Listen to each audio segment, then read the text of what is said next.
오늘 말씀은 마태복음 5장 한글 말씀이 되겠습니다. 심령이 가난한 자라는 제목으로 송준호 강도사님께서 오늘 말씀 전해주시겠습니다. 우리 말씀 듣기 전에 한번 본문 말씀 같이 한번 큰 목소리로 봉독하고 말씀 듣도록 하겠습니다. 시작. 심령이 가난한 자는 복이 있나니 천국이 저희 것이며. 아멘. 아멘. 예, 이번 강도사 고시에 영광스럽게 합격을 하고 이제 오늘부터 전도사님이 아니라 이제 강도사님입니다. 강도사님 나오셔서 말씀 전해 주실 때 큰 은혜 받는 우리 모두가 되고 말씀 듣고 꼭 실천하는 우리 모두가 되길 간절히 소망합니다. 강사님 나오실 때 우리 박수로 환영하겠습니다.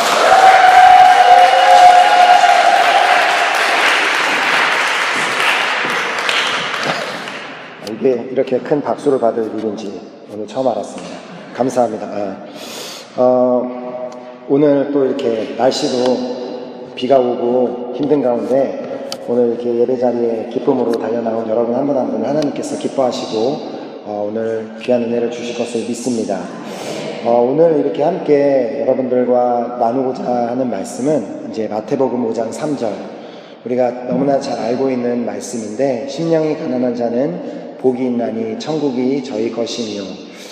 이 말씀을 이제 오늘 우리가 이 말씀을 받을 것인데, 요즘 우리가 계속해서 우리가 매 주일마다 한경 목사님을 통하여서 하나님 나라가 내 삶에 어떻게 임하는지, 그리고 하나님 나라가 내 안에 임하는 것이 무엇인지에 대해서 우리가 계속 배우고 있습니다. 그래서 오늘은 또 계속해서 우리가 이 본문 말씀에도 보면 기록되어 있는 것처럼 심령이 가난한 자는 복이 있나니 천국이 저희 것이니라고 말씀하시는 것처럼 어떻게 이렇게 하나님의 나라, 천국이 내 것이 될 수 있는지에 대해서 우리가 함께 살펴보도록 하겠습니다. 오늘 이 본문 말씀은 예수님의 그 유명한 산상수훈 중에 특별히 이제 팔복에 대한 말씀을 하시고 그 중에 첫 번째 복, 그래서 이제 첫 번째 복에 대해서 말씀하시는 구절입니다. 오늘 본문 마태복음 5장 3절은 심령이 가난한 자에게 이제 두 가지 변화가 일어난다는 것을 기록하고 있습니다. 첫 번째는 심령이 가난한 자는 복이 있는 자가 된다고 말씀하시고, 그리고 두 번째로는 심령이 가난한 자는 천국을 소유한 자가 된다고 말씀하셨습니다. 사실 심령이 가난한 자에게 일어나는 이 첫 번째 변화, 즉 이렇게 복이 있는 자가 된다고 하시는 말씀은 우리가 오해하기가 쉽습니다. 우리 한국말에서 이 복이란 단어를 쓸 때는 흔히 생각하면 이제 그것을 축복이라고 생각을 합니다. 그렇기에 우리가 이제 우리나라에서 이제 문화상 새해를 시작하면 어떻게 인사를 해요? 새해 복 많이 받으세요 라고 하는 인사는 그 새해 한 해 동안 축복도 많이 받으시고 새해 하시는 모든 일이 다 만사형통하기를 바란다는 그런 축복의 언어를 하는 건 그 단어, 이 복이라는 것이 그 상대방에게 축복을 빌어주는 그 말이라는 것을 우리는 흔하게 알고 있습니다. 근데 이제 우리 한국말 성경에만 이 복이라는 단어가 두 가지 뜻을 담고 있습니다. 예를 들어 이제 신명기 28장 2절에 기록된 말씀처럼 내가 내 하나님 여호와의 말씀을 순종하면 이 모든 복이 내게 임하며 내게 미치리니. 이렇게 실제로 우리가 생각하는 축복을, 이렇게 우리가 생각하는 그 복, 그 축복을 의미하는 말씀도 있지만, 여기서 오늘 본문에서 예수님께서 팔복을 말씀하시면서 말씀하시는 그 복은 그런 복이 아니라는 것입니다. 즉 심령이 가난한 자는 축복이 있다고 말씀하시는 것이 아니라는 것입니다. 여기서 사용된 복의 두 번째 뜻은 헬라어에서 마카리오스라고 기록한 행복한 이란 뜻을 가진 단어입니다. 이런 의미에서 오늘 본문에 나오는 심령이 가난한 자는 복이 있나니라는 말씀은 우리가 다르게 해석한다면 심령이 가난한 자는 행복하나니라고 해석할 수가 있는 것입니다. 우리 모든 사람은 행복하기를 원합니다. 이 자리에 있는 여러분들, 우리 모두도 행복하기를 원할 것입니다. 그 어떤 사람도 불행하기를 원하는 사람은 없습니다. 혹시 계신가요? 손 들려고 하다가 내리신 분도 있는 것 같은데, 당연히 모든 사람은 다 행복하고 싶습니다. 그렇기 때문에 모든 세상 사람이든 믿는 사람이든 안 믿는 사람이든 그 어떤 종교를 믿는 사람이든 상관없이 모두가 다 행복하기 위해서 돈을 많이 벌려고 그러고, 정말 행복하기 위해서 좋은 사람들을 많이 만나려고 하고, 또 그 행복한 삶을 살기 위해서 좋은 배우자를 만나려고 노력하고, 그리고 행복한 삶을 살기 위해서 좋은 학교에 들어가고자 그렇게 공부하고 노력하고, 또 행복하기 위해서 또 좋은 직장에 들어가고자 많은 사람들이 노력을 합니다. 그렇다면 오늘 이 자리에 나와 있는 나 스스로에게 질문을 했을 때, 나는 지금 행복합니까? 몇 분은 행복하시니까 다행입니다. 아니, 질문을 다르게 하겠습니다. 여러분, 예수를 믿으니까 행복하십니까? 아멘.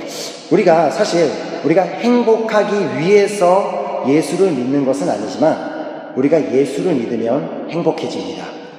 오늘날 많은 크리스찬들이 있고 교회를 다니는 사람들도 정말 많이 있지만, 전 세계 인구 중에 가장 많은 퍼센테이지를 차지하는 것이, 가장 많은 종교 분포율을 갖고 있는 것이 기독교인인데, 그렇다면 그렇게 수많은 사람들이 정말 예수님을 믿고 따른다고 하지만, 실제로 보면 그 수많은 크리스찬들 중에 행복한 사람은 많지 않다는 것을 볼 수가 있습니다. 그것을 보면 다 알죠?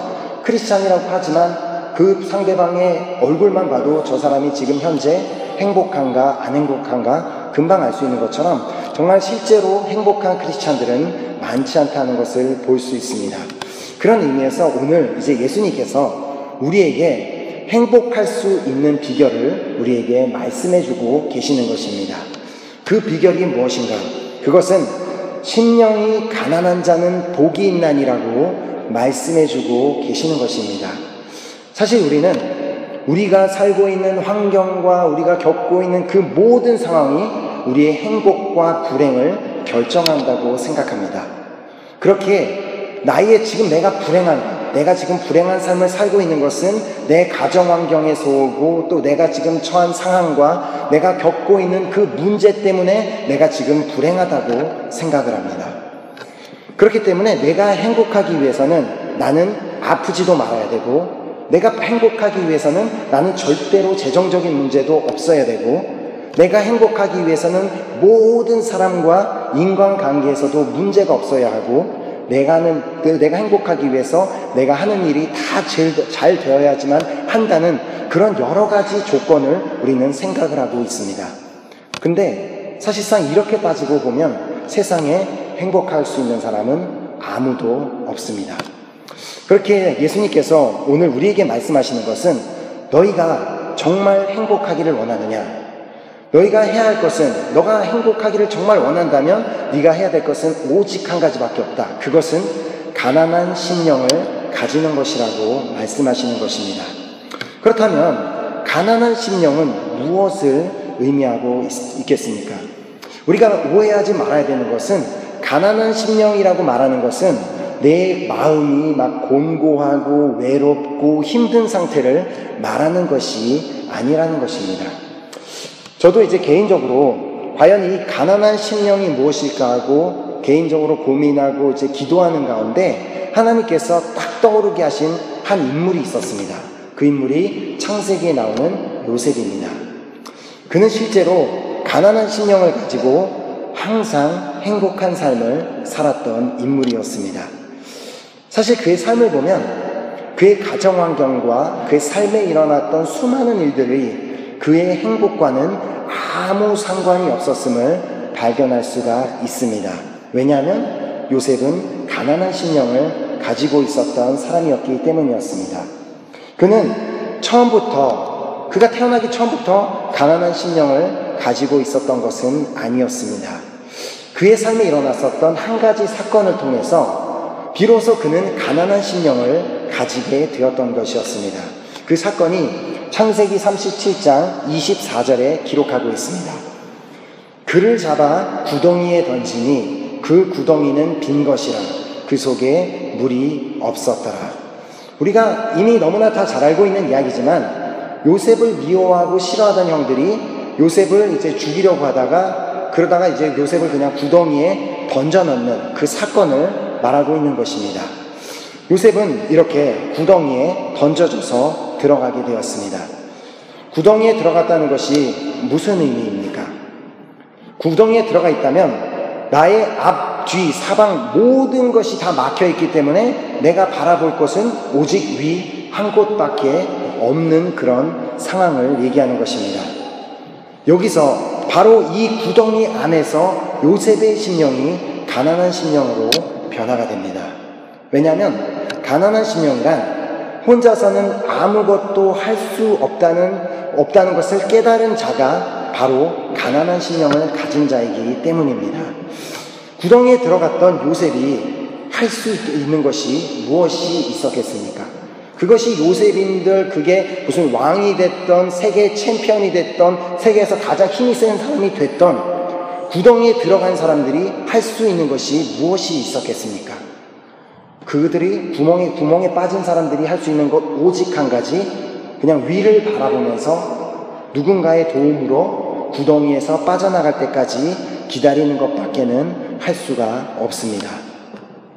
이처럼 심령이 가난한 자는 혼자서는 아무것도 할 수 없다는 것을 깨닫고 오직 자신의 눈을 들어 하나님을 바라보는 자가 되는 것을 의미하고 있는 것입니다. 심령이 가난한 자는 자신이 처한 환경을 바라보지 않고 오직 자신의 삶을 하나님께 전적으로 맡겨드리며 하나님만 바라보는 자가 바로 심령이 가난한 자라고 말하고 있는 것입니다. 이사야서 40장 26절에 이렇게 기록합니다. 너희는 눈을 높이 들어 누가 이 모든 것을 창조하였나 보라. 주께서는 수요대로 만상을 이끌어내시고 각각 그 이름을 부르시나니 그의 권세가 크고 그의 능력이 강함으로 하나도 빠짐이 없느니라. 아멘. 우리가 구덩이에 빠졌다면 해야 될 것 한 가지, 우리가 눈을 높이 들어 그의 크고 능력 있고 강하신 그 하나님 한 분만 바라보기만 하면 된다는 것입니다. 이렇게 나 혼자서는 정말 아무것도 할 수 없다고 고백하는 자는 어떻게 행동을 하겠습니까? 당연히 그 사람은, 나는 혼자서는 아무것도 할 수 없다고 고백하는 사람은 당연히 하루를 시작하며 기도로 시작할 것입니다. 오늘 하루를 시작하면서 내가 오늘 몇 시간을 밖에서 지내게 될지는 모르겠지만 내 앞에서 일어날 일들이 어떤 일들이 일어날지는 나는 전혀 모르기 때문에 자연스럽게 나의 삶을 모든 것을 다 하시고 전능하신 그 하나님께 나의 하루의 시작을 기도함으로 시작하게 될 것입니다. 또한 자신이 스스로는 아무것도 할 수 없다고 생각하는 사람은 말씀을 읽고 묵상하고 그 말씀을 붙들고 하루를 시작할 것입니다.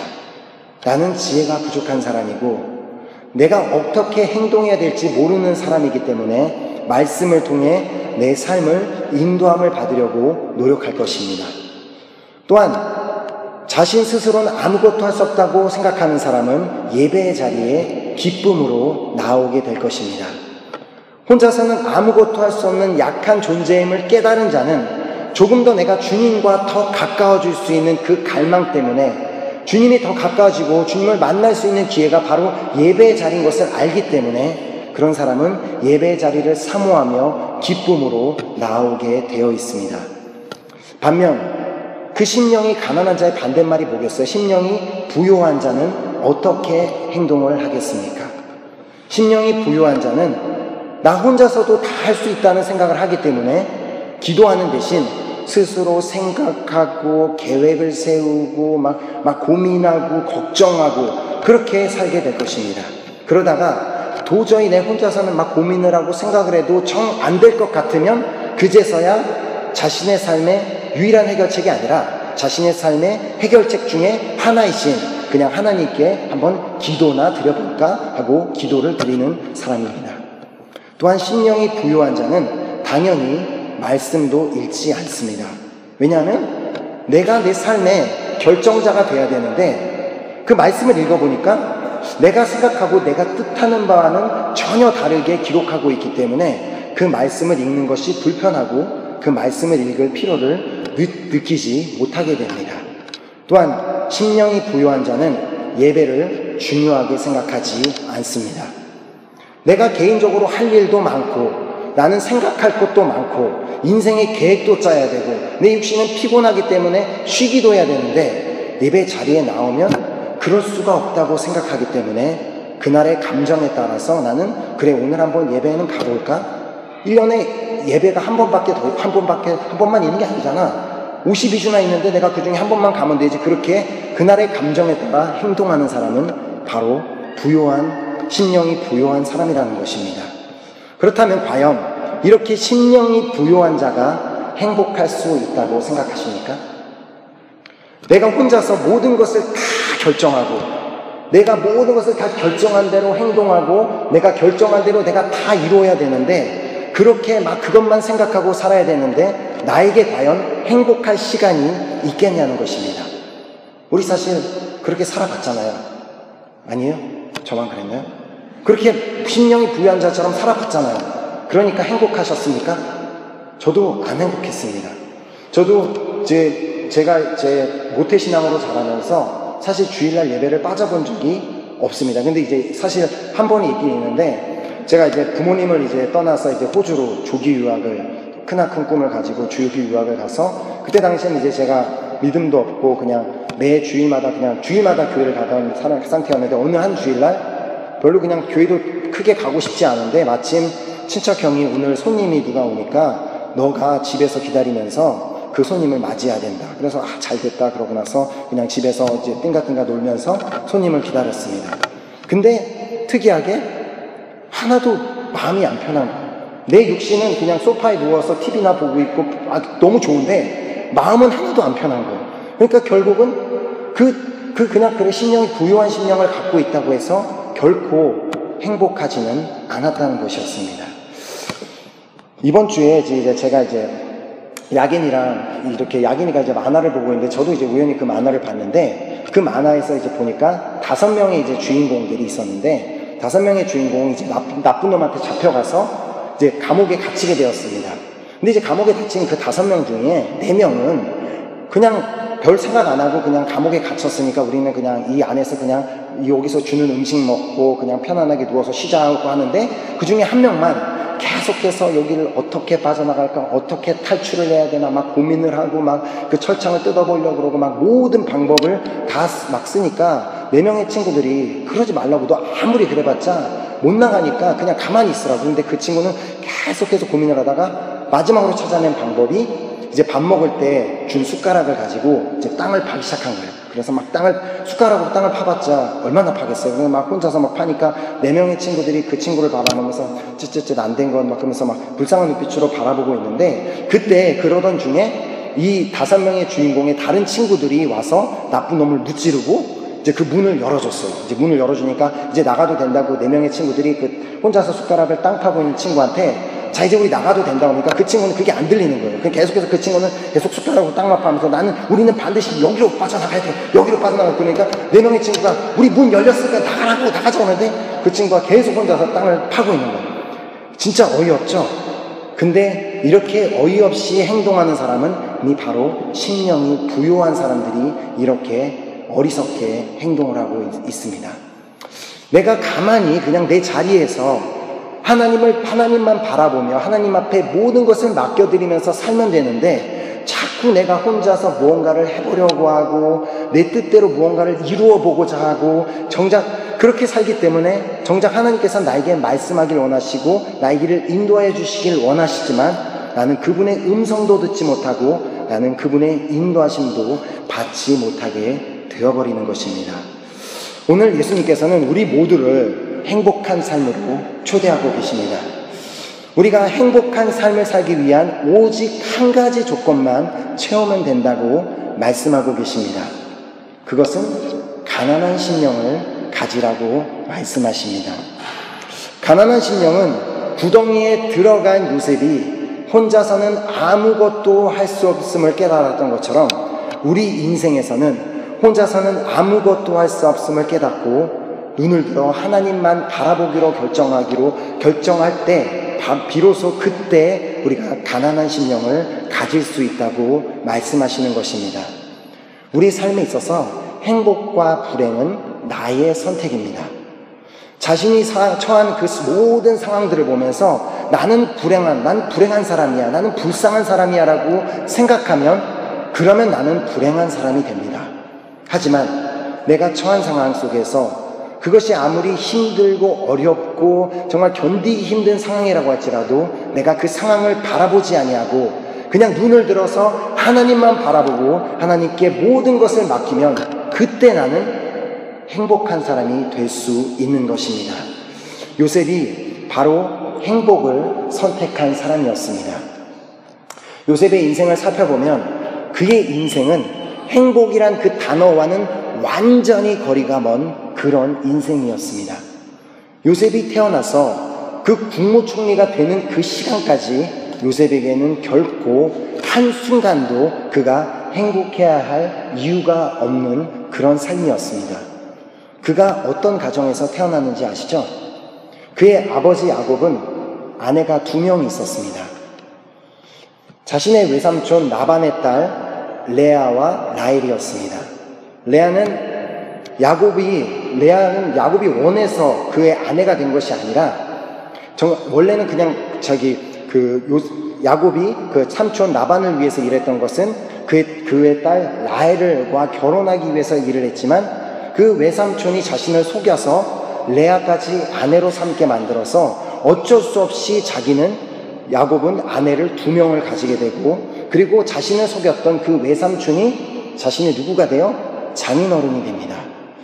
그런데 야곱이 더 사랑하는 자기가 진짜 사랑했던 그 아내였던 라헬은 자식을 낳지 못하고 먼저 레아만 아들을 4명을 낳게 됩니다. 근데 라헬도 자기도 아기를 너무나 낳고 싶은데 자기도 경쟁해서 저 여자를 이겨야 되겠다고 생각을 하는데 자기가 아기를 못 낳으니까 자신의 여종 비라를 남편에게 주어서 그녀로 하여금 자식을 낳게 합니다. 그래서 그 여종 비라가 2명의 아들을 낳습니다. 그것을 보던 레아가 또 자기도 질세라, 나도 질 수 없다, 나도 내 여종을 당신에게 줄 테니 당신도 이 사람에게서 애를 낳아라. 그래서 그 여종 실바를 남편에게 주어서 그 실바도 2명의 아들을 또 낳습니다. 그 후에 다시 또 레아가 아들 2명을 낳게 됩니다. 이들이 자식을 막 열심히 낳았던 이유는 딱 한 가지밖에 없었습니다. 그것은 경쟁심이었습니다. 야곱의 부인들끼리 누가 더 자식을 많이 낳는지 경쟁을 하기 위한 오로지 그 목적으로만 아이를 낳았던 것이었습니다. 시편에 보면 아이를 낳는 것이 실제 어떤 의미를 갖고 있는지를 기록하고 있습니다. 시편 127편 3절에 자식은 여호와의 주신 기업이요 태의 열매는 그의 상급이로다. 하나님이 주시는 자식은 하나님이 주시는 축복이요 상급이라고 말씀하시지만 야곱의 아내들은 그냥 그 자식을 경쟁하기 위한 그냥 목적과 도구로만 사용했다는 것을 볼 수가 있는 것입니다. 이렇게 집안에 여자들끼리 그런 갈등과 경쟁이 막 난무하는 가운데 결국 라헬이 임신을 해 낳게 된 아들이 요셉이었습니다. 요셉은 이미 엄마 뱃속에 있을 때부터 그 엄마가 느끼고 있던 그 모든 긴장감과 불안감을 그들의 고스란히 다 느끼면서 요셉은 태어났습니다. 근데 요셉이 태어나기 무섭게 바로 그 아버지 야곱이 그 처갓집을 떠나기로 결정합니다. 처갓집을 떠나길 원했지만 자신의 장인어른 라반은 그것을 허락하지 않습니다. 그래서 안 그래도 집안의 그 4명의 여자들끼리 막 갈등도 심하고 경쟁심도 심한데 이제는 장인어른과 사위 사이에 갈등이 생기기 시작합니다. 결국 야곱은 라반의 동의 없이 자기 장인어른의 동의가 없이 가족을 데리고 도망치듯이 떠나버립니다. 이렇게 야곱과 온 가족이 불안함 가운데 도망을 칠 때 요셉은 아직 애기였고 그 불안함을 고스란히 느끼며 엄마의 품에 안겨 있었을 것입니다. 하지만 엄마의 품도 그리 따뜻할 수는 없었습니다. 왜냐하면 그녀가 이제 집을 나오는 길에 자기 아버지의 귀중한 물품 드라빔을 훔쳐서 나왔기 때문이었습니다. 그 엄마가 자신의 아버지의 물건을 훔쳐서 나왔던 그 라헬이 과연 얼마나 편한 마음으로 얼마나 기쁜 마음으로 아기를 안고 있었겠습니까? 정말 불안한 마음으로 그 아기 요셉을 안고 있었을 것이고 그것이 요셉에게는 고스란히 전달되었을 것입니다. 이 소식을 들은 장인어른 라반이 야곱의 가족들을 쫓아왔지만 다행히 모든 일들이 좋게 잘 끝나게 됩니다. 그렇게 한 가지 일이 정리되기가 무섭게 이제 휴 하고 안심을 하려고 하는데 새 무서운 소식이 다시 들려옵니다. 그것은 야곱의 형 에서가 야곱이 속여서 장자권을 빼앗은 그 형이 400인을 거느리고 그들을 향해 오고 있다는 소식을 접합니다. 자신의 생에 처음 만나는 큰아버지인데 그 큰아버지에 대한 기대와 설렘이 없고 공포감만이 온 가족을 다 뒤덮었고 참사를 피하기 위해 야곱은 이제 선물 공세를 하기 시작합니다. 가족들도 다 불안해하면서 이 선물을 주면 과연 그분의 마음이 진정이 될까 하는 그런 마음으로 선물을 주기 시작합니다. 다행히도 에서와의도 만남이 잘 이루어져 야곱의 가족은 세겜 땅에 정착하게 됩니다. 이제 조금 안심이 되나 보다 하기 무섭게 요셉의 누나 디나가 세겜 족장 아들에게 강간을 당합니다. 가족 중에 일원이 강간을 당했다는 소식을 듣기만 해도 너무나 충격적이고 마음이 아프고 막 힘들 텐데 그보다 더해서 자신의 형들이 그 자신의 누나를 강간한 그 세겜 족속을 속이고 살인하고 약탈을 하는 사건이 생기는 것을 볼 수가 있습니다. 그는 그것을 다 직접 자기가 목격을 합니다. 이런 상황을 겪었던 요셉이 과연 어떤 마음을 가지고 어떤 생각을 가지고 어린 시절을 지냈겠으며 어떻게 자랐겠습니까? 그러나 감사하게도 하나님이 야곱을 예배 자리에 불러주시고 야곱의 가족을 축복하시는 장면이 창세기 35장에 기록되어 있습니다.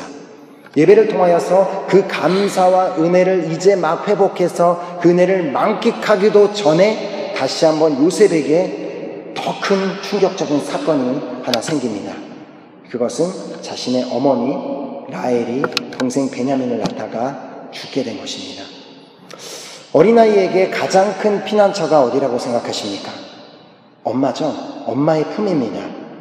집안에 일어나는 그 수많은 일들, 막 어머니들끼리 막 갈등, 경쟁, 막 누나가 강간당하고 형들이 막 살인을 저지르고 막 그런 상황 가운데 그나마 의지할 수 있었던 엄마가 이제는 돌아가시는 사건을 보면서 요셉에게는 그것이 얼마나 큰 충격이고 힘들었을지 모릅니다. 그렇게 특별히 그 고아 같은 마음을 느꼈던 그가 이렇게 성경 전체에 보면 고아와 과부에게 하나님께서 큰 관심을 가지시는 것을 보여주십니다. 왜냐하면 그만큼 불쌍한 사람들이라는 것, 그 고아와 과부에게 관심을 보여주는 그 관련된 말씀이 성경에 총 20번이나 나오고 있습니다. 한 말씀만 찾아보면 신명기 10장 17절 18절에 너희의 하나님 여호와는 신의 신이시며 주의 주시오 크고 능하시며 두려우신 하나님이시라.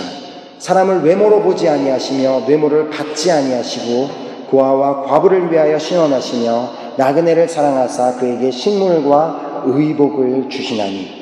이렇게 크고 능하신 하나님이 특별히 고아와 과부를 돌보실 만큼 고아와 과부는 불쌍한 사람으로 여기신다는 것입니다. 그만큼 요셉은 그렇게 불쌍한 상황에 처했던 그런 사람이었습니다.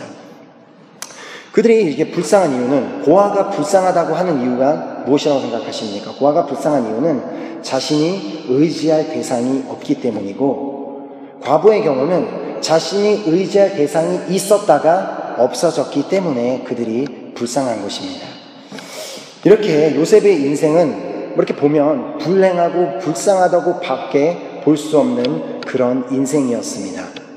그런 이제 요셉의 이야기가 37장부터 이제 본격적으로 이제 다루어지기 시작하는데, 처음 등장하는 요셉이란 그 인물에 대한 소개가 자신의 형들의 잘못을 아버지에게 고자질하는 모습으로 시작되고 그렇게 등장을 합니다.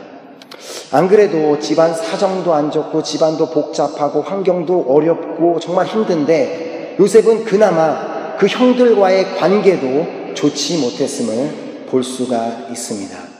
실제로 이제 창세기 37장 4절에는 형들이 그를 미워했다고 기록을 하고 있습니다.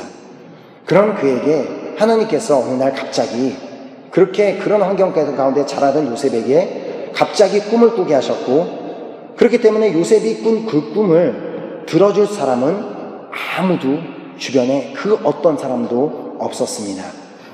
결국 형들은 그가 꾼 꿈 때문에 그를 죽이려는 생각까지 하게 되었고 그를 구덩이에 던져넣는 사건이 생긴 것입니다. 하지만 요셉이 구덩이에 던져지는 그 사건은 그의 인생의 반환점이 되는 그런 사건이었습니다. 지금까지는 자기가 그래도 어떻게 해서든 의지할 대상을 찾을 수가 있었습니다.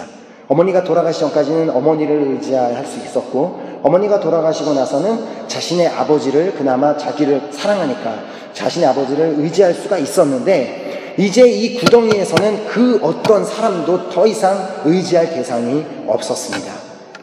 혼자 있음 힘으로서는 그 어떤 것도 할 수 없음을 깨닫게 되며 그의 심령은 이제 가난한 심령으로 변화가 된 것입니다. 그렇기에 그가 형들에게 버림을 받고 이제 노예로 팔려가는 그 상황에도 그는 절대로 그 어떤 순간도 분노하거나 신세한탄을 할 필요가 그에게는 없었습니다. 하나님께 자신의 삶을 완전히 맡겨드린 이상 하나님이 그를 노예로 만드시면 그냥 그는 노예로 살면 되는 것이었습니다. 비록 노예가 되었다 할지라도 그는 심령이 가난한 자가 되었기 때문에 그는 그 노예가 된 순간에도 행복할 수가 있었던 것이었습니다. 그런 그가 애굽에서 보디발에게 팔려가게 됩니다. 그리고 그에 대해서 이렇게 기록하고 있습니다. 창세기 39장 2절 3절입니다. 여호와께서 요셉과 함께 하심으로 그가 형통한 자가 되어 그 주인 애굽 사람의 집에 있으니 그 주인이 여호와께서 그와 함께 하심을 보며 또 여호와께서 그의 범사에 형통케 하심을 보았더라. 요셉이 보디발의 집에 가서 형통한 자가 되었다고 기록을 하고 있는데 이게 과연 무슨 말입니까? 형통하다는 단어가 무슨 뜻을 갖고 있습니까? 형통이 이제 사전에 찾아보니까 모든 일이 뜻과 같이 잘 되어간다, 그런 것을 의미하는 것이 형통인데 그는 노예였습니다. 노예에게 형통할 게 뭐가 있습니까? 자신의 의지로는 아무것도 할 수 있는 것도 없고 그냥 주인이 시키는 대로 하는 사람이 형통할 게 무엇이 있겠냐는 것입니다. 그의 형통은 그의 신분이 바뀌어서 거의 그가 노예였던 그가 갑자기 다른 사람이 되어서 그가 형통했다는 것이 아니라 2절 3절에 기록하고 있는 것처럼 여호와께서 요셉과 함께 하심으로, 이게 중요한 거예요. 여호와께서 요셉과 함께 하심으로 그가 형통했다고 말씀하고 있는 것입니다. 그렇기 때문에 그에게 형통은 하나님이 그와 함께 하시는 것이 형통이었던 것이었습니다. 요한서 3서 1장 2절에 이렇게 기록하고 있습니다. 사랑하는 자여, 내 영혼이 잘됨 같이 내가 범사에 잘되고 강건하기를 내가 간구하노라. 이렇게 요한 사도가 기록한 것처럼 우리 인생의 형통은 우리 영혼이 하나님과 함께함으로 형통한 것으로 시작이 되는 것입니다.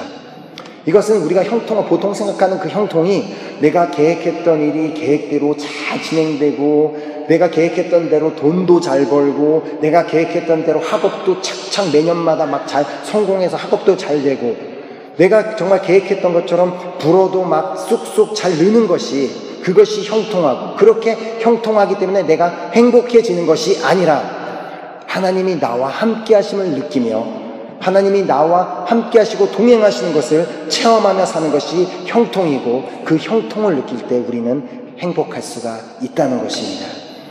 많은 사람들이 지금 내 상황이 너무 어렵고 복잡하고 힘드니까 그게 다 정리가 되면 그때는 내가 열심히 교회도 나가고 신앙생활도 열심히 하겠다고 말을 합니다. 이건 완벽하게 철저하게 잘못된 생각입니다. 내가 먼저 하나님을 열심히 섬기고 신앙생활도 열심히 할 때 요한 3서에 기록되어 있는 것처럼 내 영혼이 잘 될 때, 내 영혼이 형통할 때, 그때 그 다음에 내 범사에 내 삶에 일어나는 모든 일들이 다 잘 되고 강건할 수가 있는 것입니다. 아멘. 우리는 그 순서가 중요합니다. 우리가 모든 것이 다 잘 되면 그때 교회 나와서 예배 드리는 거, 그게 아니라 내 삶이 지금 어떤 일이 일어나고 힘든 일이 있고 내가 예배에 나올 수 없는 그런 마음과 문제들이 있다 할지라도 내가 먼저 나와서 하나님을 섬기고 예배해서 나의 영이 형통한다면 그 다음에 나의 일의 인생에 일어나는 모든 문제들은 그 다음에 자동적으로 하나님께서 해결해 주시겠다는 말씀입니다. 요셉은 노예였지만 노예 신분인 그가 영적으로는 형통했습니다. 그런데 그가 형통했음을 그가 혼자만 아는 것이 아니라 보디발도 보았다고 기록하고 있습니다. 무엇을 보고 보디발이 그렇게 생각했었겠습니까?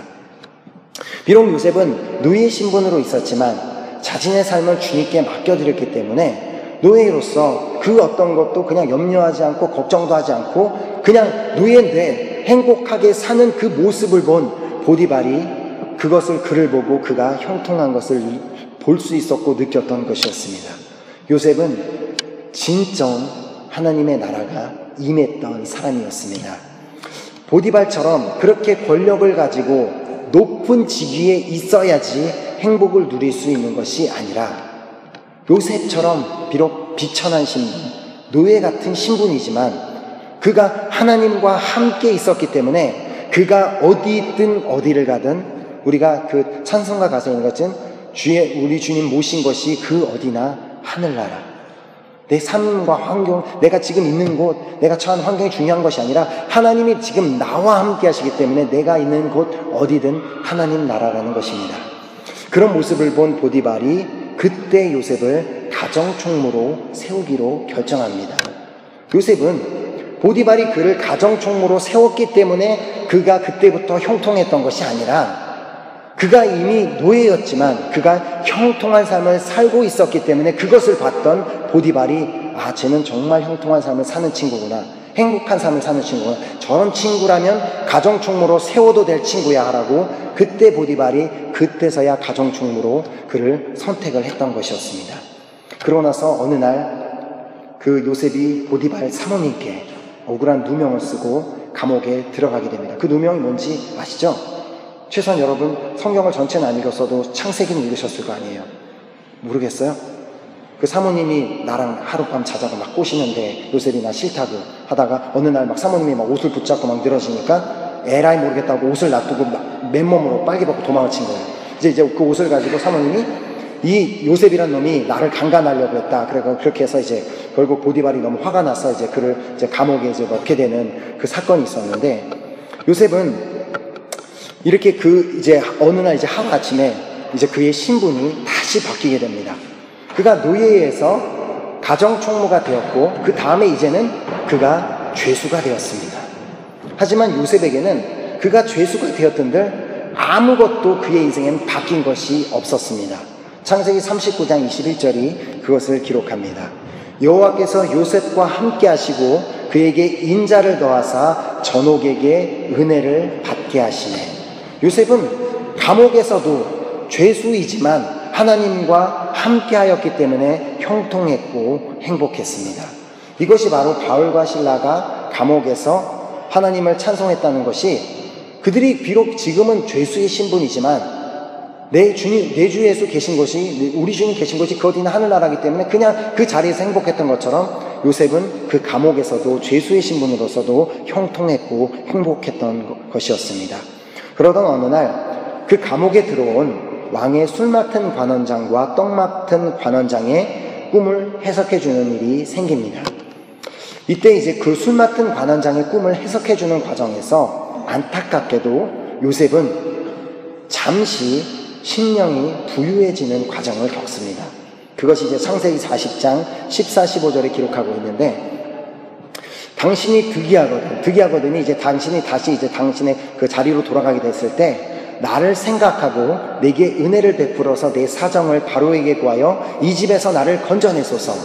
나는 히브리 땅에서 끌려온 자요 여기서도 옥에 갇힐 일은 행치 아니하였나이다. 그는 잠시 하나님만 온전히 바라보고 하나님만 신뢰하지 못하고 순간 술 맡은 관원장에게 기대는 모습을 보입니다. 사실 우리가 그냥 인간적인 관점으로 보면 요셉은 충분히 이해할 수 있습니다.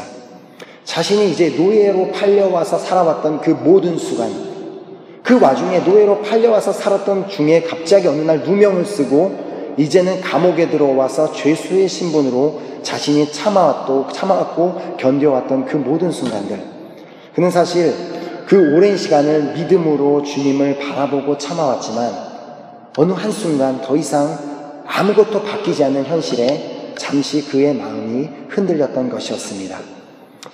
하지만 그 흔들렸던 그 요셉을 안타깝게 여기지 아니하시고 주님은 술 맡은 관원장으로 그가 전직을 회복한 후에 그 요셉의 부탁을 까마득하게 잊어버리게 만드십니다. 그리고 하나님은 2년이란 시간을 그 감옥에서 더 요셉을 인내하도록 하셨습니다. 그 이유는 야고보서 1장 12절에 기록하고 있습니다. 시험을 참는 자는 복이 있도다. 이것이 옳다 인정함을 받은 후에 주께서 자기를 사랑하는 자들에게 약속하신 생명의 면류관을 얻을 것임이니라. 아멘.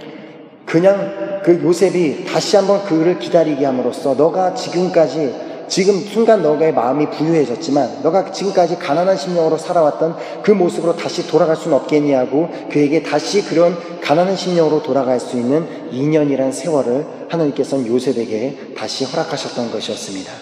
그리고 이제 2년 후 어느 날 그 애굽의 왕 바로가 꿈을 꾸게 되고 그 꿈을 요셉이 해석하게 되므로 하나님께서 요셉에게 꿈으로 보여주셨던 그 꿈이 현실이 되어서 요셉은 국무총리 자리에 오르게 됩니다. 사실 요셉이 겪어왔던 모든 일들은 순간순간 인간적으로는 이해하기 힘들었을 것입니다. 하지만 그가 겪은 모든 일들은 다 이유가 있었습니다. 하나님이 17세의 요셉에게 꿈을 보여주시기 전까지 요셉이 그때까지 본 전부는 뭐냐면 자기가 살고 있는 그 집안의 엄마들끼리의 경쟁과 갈등, 그리고 누나가 강간당했던 것, 그리고 형들이 복수해서 살인을 저질렀던 것, 그리고 아버지의 편애, 그게 전부였습니다. 요셉이 17세까지 자라면서 그가 봤던 모든 것은 그냥 이런 막 갈등, 경쟁, 막 강간, 복수, 편애, 이게 그의 삶에 봤던 전부였습니다. 그런 그를 국무총리, 그에게 꿈을 주시고 갑자기 그런 그를 국무총리의 자리에 세우실 수가 없었습니다. 그냥 그런 사람을 국무총리에 그냥 세우셨다면 그는 어떤 국무총리가 되었겠냐면 늘 경쟁과 갈등 속에서 편애하면서 복수나 하는 그런 국무총리가 되었을 것입니다. 하지만 하나님께서는 그가 온전한 국무총리가 될 수 있도록 그를 준비시키셨던 것이었습니다. 하나님께서 어떻게 준비를 시키셨냐면 하나님은 먼저 그를 구덩이에 들어가게 하심으론 그가 가난한 심령을 가질 수 있도록 만드셨습니다. 그러함으로 말미암아 자신 혼자서는 아무것도 할 수 없는 존재임을 깨닫게 만드셨던 것이었습니다. 지난 17년간의 인생 동안에는 엄마도 의지했고 아빠도 의지하면서 살아왔지만 이제부터는 네가 삶이 변화되기 위해서는 이제는 모든 거 다 끊어버리고 네가 이제 바라봐야 될 거는 눈을 들어서 저 구멍 위에 하늘을 바라보며 하나님만 바라보는 그 요셉이 될 수 있도록 먼저 그렇게 하나님께서 만드셨던 것이었습니다.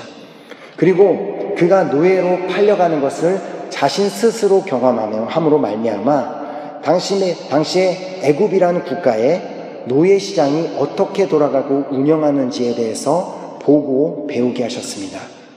또한 그를 팔았던 이스마엘 사람들이 애굽 사람들과 무역하는 것을 자신이 스스로 보고 목격하면서 국제 무역에 대한 시야를 가질 수 있도록 하나님께서는 만드셨습니다. 그리고 그를 일부러 군대 장관 보디발의 집에 팔려가게 하심으로 당시에 군대 강국이었던 그 애굽의 군대에 대한 정보를 얻고 그 군대가 어떤 군대인지에 대해 배우고 알게 하셨습니다. 또한 그가 보디발 집에 있던 감옥은 그냥 감옥이 아니라 정치범 수용소에 갇히게 되므로 그곳에서 만나는 수많은 정치범들을 통하여서 애굽 정치에 대해서 듣고 배우게 하셨습니다. 그뿐만 아니라 왕의 최측근인 술 맡은 관원장이 왕의 왜 최측근이냐면 그 사람은 언제나 왕의 옆에서 술을 따라주는 사람이기 때문에 그 사람이 조금만 나쁜 마음을 먹으면 어떻게 할 수 있어요? 술에 독을 탈 수가 있습니다. 그렇기 때문에 왕은 술 따르는 사람을 아무나 선택을 하지 않고 자신이 완벽하게 100%, 200%, 500% 신뢰할 수 있는 사람만 술 맡은 관원장을 시키기 때문에 그렇게 가까운 왕과 최고로 가까웠던 그 사람을 그걸 알게 하심으로 왕이란 그 바로란 왕이 어떠한 성품을 가지고 어떠한 것을 좋아하고 어떠한 사람인지에 대해서 듣고 배울 수 있도록 하나님께서는 만드셨던 것이었습니다. 이건 뭐예요? 하나님께서는 요셉의 삶에 향한, 인생에 향한 완벽한 하나님의 계획이었습니다. 이런 준비가 있었기 때문에 요셉이 국무총리의 자리에 설 수 있었던 것이었습니다. 근데 요셉은 이 모든 과정을 다 참고 인내하였기 때문에 국무총리의 자리에 앉을 수 있게 되었던 것이었습니다. 혹시나 중간 과정에서 요셉이 더 이상 내가 이 상황을 못 살아가겠다면서 노예의 신분으로서 막 도망가려고 하고 죄수의 신분으로서 감옥에서 탈옥을 하려고 했다면 그는 절대로 국무총리가 될 수도 하나님의 뜻도 이루어질 수가 없었을 것입니다. 지금 저는 모르지만 우리가 삶에서 지금 겪고 있는, 우리 인생에서 겪고 있는 많은 일들이 이렇게 요셉이 겪었던 하나의 과정과 같을 수도 있습니다. 당장은 나의 상황이 이해가 안 가고 앞도 보이지 않고 너무나 힘들다고 할지라도 요셉이 구덩이에 갇혔던 것을 우리는 기억하면서 그가 하나님만 바라봤던 것을 기억하면서 나 역시도 나의 눈을 들어 하나님만 바라보기로 결단하기를 주님께서는 원하시는 것입니다. 요셉이 자신의 처했던 상황을 이해하려고 하고 자꾸 그것만 바라봤다면 그는 스스로 불행한 자라고 나는 불쌍한 사람이라고 생각했을 것입니다. 하지만 요셉처럼 그렇게 불행하고 불쌍한 인생을 겪어왔던 사람도 그 환경을 바라보지 아니하고 자신의 상황과 그 문제들을 바라보지 아니하고 하나님만 바라보고 하나님만 신뢰했기 때문에 그는 행복할 수 있었던 것이었습니다. 잠언 19장 21절에 이렇게 기록합니다. 사람의 마음에는 많은 계획이 있어도 오직 여호와의 뜻이 완전히 서리라. 아멘. 아멘입니까? 우리가 아무리 많은 계획을 한다 할지라도 우리 개인 스스로 막 그것을 막 노력해서 그것이 성공하면 좋죠. 안 좋은 사람이 어디 있어요. 근데 막 노력해서 안 되면 안 좋잖아요. 분노가 일어나고 막 좌절감이 오고 막 실패 때문에 막 힘든데 그 결정권, 그것을 성공하게 하고 못 성공하게 하는 그 최고의 결정자가 하나님이라는 것을 알고 그분 앞에 내가 이미 다 모든 것을 맡겨드렸다면 내가 생각했던 대로 안 된다 할지라도 뭐가 문제입니까? 불어가 있잖아요. 세파하거나 그냥 뭐 don't be. 왜냐하면 하나님께서 알아서 해결해 주실 거니까. 근데 왜 자꾸 내가 그것을 고민하고 내가 그걸 해결하고 해서 왜 내가 똥을 싸고 있냐는 겁니다. 죄송합니다. 단어가 좀 세지만 많은 사람들이 그렇게 살고 있어요. 그렇게 막 똥을 싸면서 살고 있어요. 하나님은 그걸 원하시지 않습니다. 하나님께서는 네가 그냥 구덩이에 들어갔던 요셉처럼 네 스스로는 아무것도 할 수 없는 존재이기 때문에 그냥 이제 눈을 들어서 구덩이 위에 있는 하나님이 나를 어떻게 도와주시는가 그것만 바라보고 그것만 기다려라. 그것을 우리에게 말씀하고 계시는 것입니다. 하나님은 우리가 행복하기를 원하십니다. 우리가 행복할 수 있도록 우리가 가난한 심령을 가지라고 말씀하십니다. 더 이상 나의 환경과 내 가정 환경, 내가 지금 프랑스에서 살고 있는 환경, 내가 프랑스에서 겪고 있는 모든 만난 어려움들은 나를 불행하게 만들 수가 없습니다. 나의 인생 가운데 집안 환경과 나의 삶의 문제가 나를 불행하게 만드는 것이 아니라 나는 불행한 사람이야 라고 생각할 때 그때 내가 불행한 사람이 되는 것입니다. 결정은 내가 하는 것입니다. 행복과 결정은 그냥 그 동전의 앞뒷면이에요. 그렇기 때문에 내가 결정하는 거예요. 내가 행복하기로 결정하면 나는 행복할 수 있고 내가 불행하기로 내가 결정하면 나는 평생 불행하게 살아야 되는 것입니다. 이제는 우리의 생각을 바꿔야 됩니다. 우리가 붙들어야 될 말씀 고린도후서 4장 8절에서 10절 말씀 우리가 사방으로 우겨쌈을 당하여도 쌓이지 아니하며 답답한 일을 당하여도 낙심하지 아니하며 핍박을 받아도 버림바 되지 아니하며 거꾸러뜨림을 당하여도 망하지 아니하고 우리가 항상 예수 죽인 것을 몸에 짊어짐은 예수의 생명도 우리 몸에 나타나게 하려 함이라. 아멘. 이미 예수님께서 우리를 위해서 죽으시고 부활하심으로 더 이상 우리가 우리의 그런 환경과 문제에 지배를 받지 아니할 수 있도록 하셨습니다. 이미 하나님께서는 우리가 승리의 길과 행복한 길을 갈 수 있도록 그 모든 길을 다 열어주셨습니다. 이제 우리는 그냥 가난한 심령을 가지고 그 길을 따라가기만 하면 되는 것입니다. 예수를 믿는 것은 행복한 것입니다. 아멘. 오늘부터 우리 모든 은혜교회 성도님 얼굴을 보겠습니다. 예수를 믿는 것이 행복한지, 아니면 예수를 믿는 것이 너무나 힘들고 어려워서 나는 예수를 믿지만 나는 그래도 불행한 사람이야 라고 결정하고 사시는 분들은 하나님께서 정말 안타깝게 바라보실 것입니다. 그렇지만 우리는 이제 나의 지금 처한 환경과 문제를 바라보지 아니하고 그냥 하나님께 모든 걸 다 맡겨드리고 바라보면서 행복하기로 결정하고 그냥 행복하게 살 수 있는 우리 모두가 되었으면 좋겠습니다. 하나님께서 나를 위해서 그 독생자까지 주시고 그렇게 죽기까지 나를 사랑하신다는데 내가 왜 행복하지 않을 이유가 있습니까?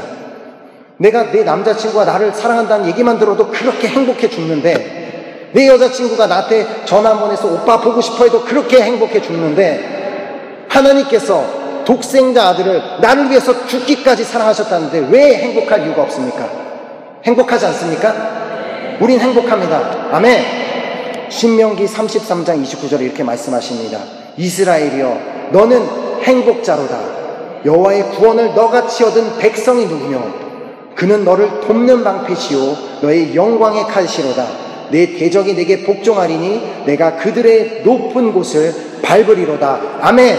우리 이스라엘이여 이 부분을 자기의 이름을 넣겠습니다. 나는 준호야 너는 행복자로다. 이렇게 해서 시작. 준호야 너는 행복자로다. 여호와의 구원을 너같이 얻은 백성이 누구뇨? 그는 너를 돕는 방패시오 너의 영광의 칼이시로다. 내 대적이 내게 복종하리니 내가 그들의 높은 곳을 밟으리로다. 아멘. 요셉과 같은 사람도, 그런 인생을 살았던 사람도 하나님만 바라볼 때 행복한 사람이 되었는데 우리가 왜 행복한 사람이 되지 못할 이유가 있겠습니까? 심령이 가난한 자는 복이 있나니 천국이 저희 것이니요. 이제 우리는 구덩이에 들어간 요셉처럼 우리의 눈을 들어 하나님만 바라보기로 결단하는 우리 모든 은혜교회 식구들이 되기를 축복합니다. 아멘. 우리 이 시간 다음 찬양팀 나오셔서 우리 함께 찬양으로 우리가 고백드리며 우리가 정말 이제는 가난한 심령을 갖기로 우리가 결단하는 우리 모두가 되었으면 좋겠습니다. 우리 가사 그대로가 지금 제가 이제 나눴던 이 말씀을 그대로 고백하고 있는 찬양입니다. 내게로부터 눈을 들어 주를 보기 시작할 때, 언제나 내 인생은 그냥 구덩이 속에 있다고 생각하면 좋습니다. 내가 구덩이 속에 있다면 내가 할 수 있는 것은 내게로부터 눈을 들어 주님을 보는 것밖에 할 수가 없습니다.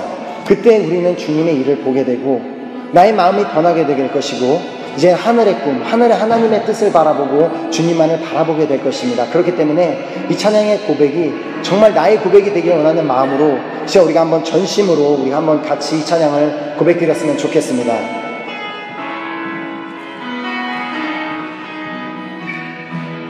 내게로부터 눈을 들어 내게로부터 눈을 들어 주를 보기 시작할 때 주의 일을 벌겠네. 내 작은 마음 돌이키사 내 작은 마음 돌이키사 하늘에 불 끄게 하네. 주님을 볼 때 모든 시선을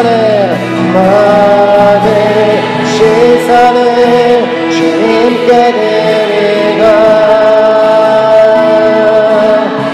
살아계신 하나님을 느낄 때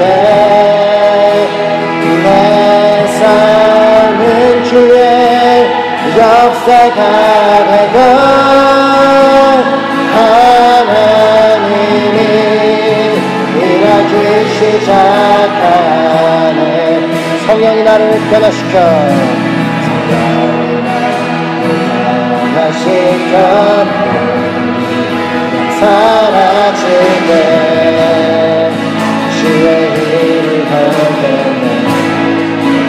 황폐한 땅 한가운데서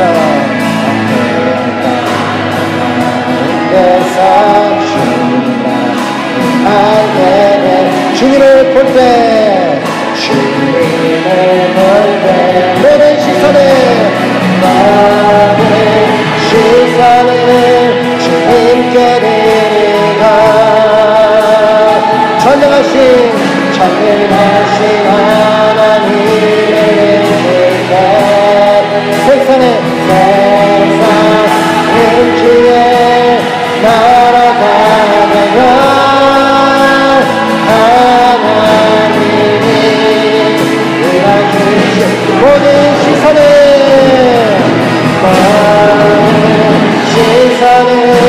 주님께 살아계신 하나님을 느낄 때 살아계신 하나님을 내 삶은 주의 역사가 되고 내 삶은 주의 역사가 되고 하나님이 다시 한번 우리 주 앞에 모든 시선을 주님께 드리고 살아계신 하나님을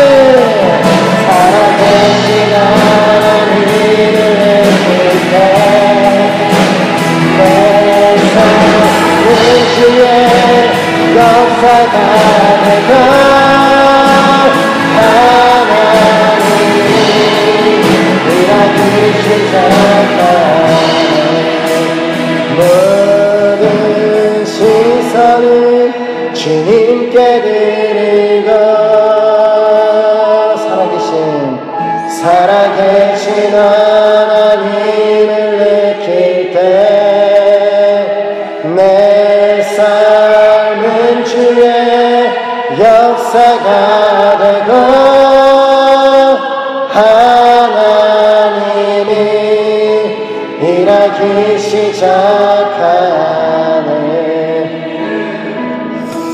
이 시간 오늘 우리에게 주신 말씀 우리가 붙들고 우리가 기도하며 나아갈 때 하나님께서는 우리가 반드시 기억해야 되는 하나님께서는 우리가 예수님을 믿는 우리 모두가 행복하기를 원하십니다. 우리가 행복하기 위해서는 우리가 한 가지 조건만 충족하면 된다고 말씀하십니다. 너가 가난한 심령을 가져라. 구덩이에 들어갔던 요셉처럼 그가 바라볼 곳이 오직 위에 한 곳 하나님 한 분밖에 없었던 것처럼 너도 좀 나를 그렇게 바라봐 줄 수는 없겠니? 너가 그렇게 나를 바라봐줘야 너가 가난한 심령을 가질 수 있다고 말씀하십니다. 하나님께서는 우리가 부유한 심령을 가지고 불행하게 사는 것을 원하시지 않으십니다. 하나님께서는 우리가 철저히 이제 우리가 가난한 심령을 가지기로 결단하고 나의 인생의 환경과 나의 삶과 모든 상황들을 바라보지 아니하고 이제는 정말 주님만 한 분만을 바라보기로 이제 눈을 들어 하나님만을 바라보기로 결단하기를 주님께서는 원하고 계십니다. 우리가 이렇게 결단했으면 좋겠습니다. 하나님, 지금까지 내가 부유한 심령으로 살아왔지만 이제는 내가 가난한 심령으로 살길 원합니다. 내가 이제 주님만을 바라보기로 결단합니다. 나의 상황과 환경을 바라보지 않기로 결단합니다. 나의 문제들을 바라보지 않기로 결단합니다. 하나님, 나의 삶을 주님 앞에 맡겨드리기로 결단합니다. 하나님, 이 시간 나의 결단을 받아 주시옵소서. 한번 주여 삼창하고 기도하겠습니다. 주여! 주여! 주여!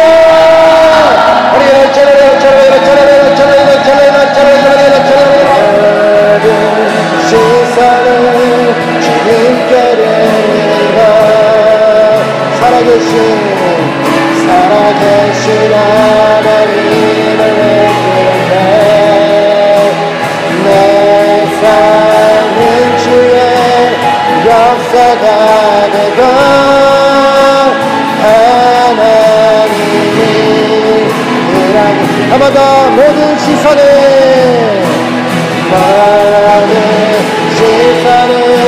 주님께 드리고 살아계신 하나님을 느끼네. 내 삶은 주의 역사가 되고 하나님이 일하기 시작하네.